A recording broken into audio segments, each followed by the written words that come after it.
ഉന്നതനായ ദൈവത്തിൻ്റെ സംരക്ഷണത്തിൽ കഴിയുന്നവൻ സർവശക്തന്റെ നിഴലിൽ വിശ്രമിക്കും.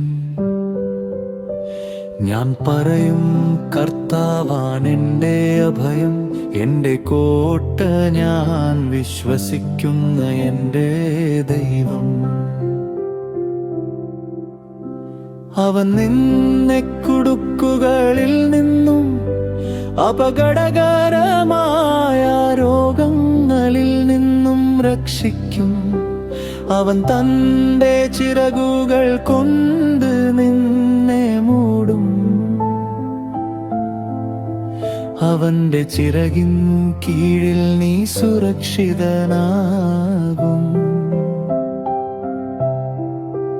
അവന്റെ വിശ്വസ്തത നിനക്കു കവചം പോലെ ആയിരിക്കും. രാത്രിയിലെ ഭയങ്ങൾക്കും പകൽ വരുന്ന അപകടങ്ങൾക്കും നീ ഭയപ്പെടേണ്ടതില്ല.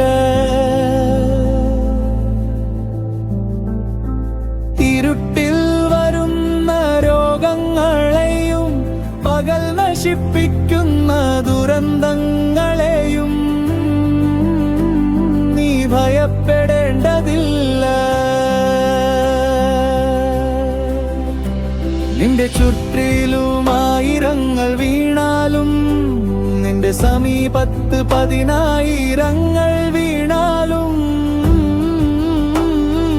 അത് നിന്നെ ബാധിക്കില്ല.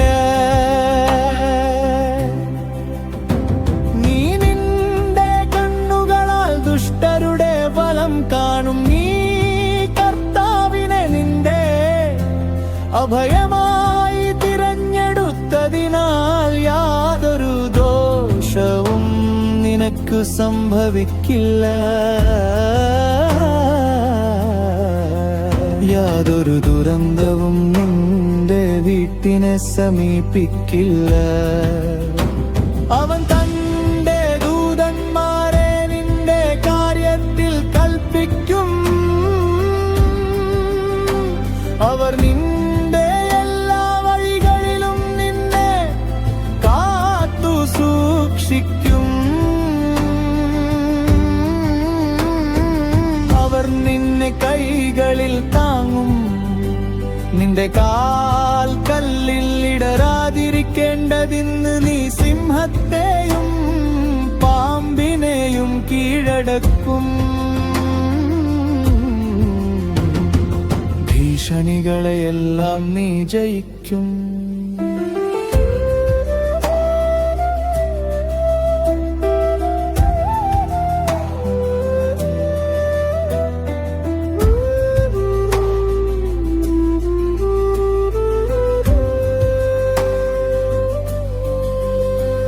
അവൻ എന്നെ സ്നേഹിക്കുന്നു, അതുകൊണ്ട് ഞാൻ അവനെ രക്ഷിക്കും. അവൻ എന്റെ നാമം അറിയുന്നു, അതുകൊണ്ട് ഞാൻ അവനെ ഉയർത്തും. അവൻ എന്നെ വിളിക്കും, ഞാൻ അവനോട് ഉത്തരം പറയും. കഷ്ടത്തിൽ ഞാൻ അവനോടൊപ്പം ഉണ്ടാകും. ഞാൻ അവനെ രക്ഷിച്ച് ബഹുമാ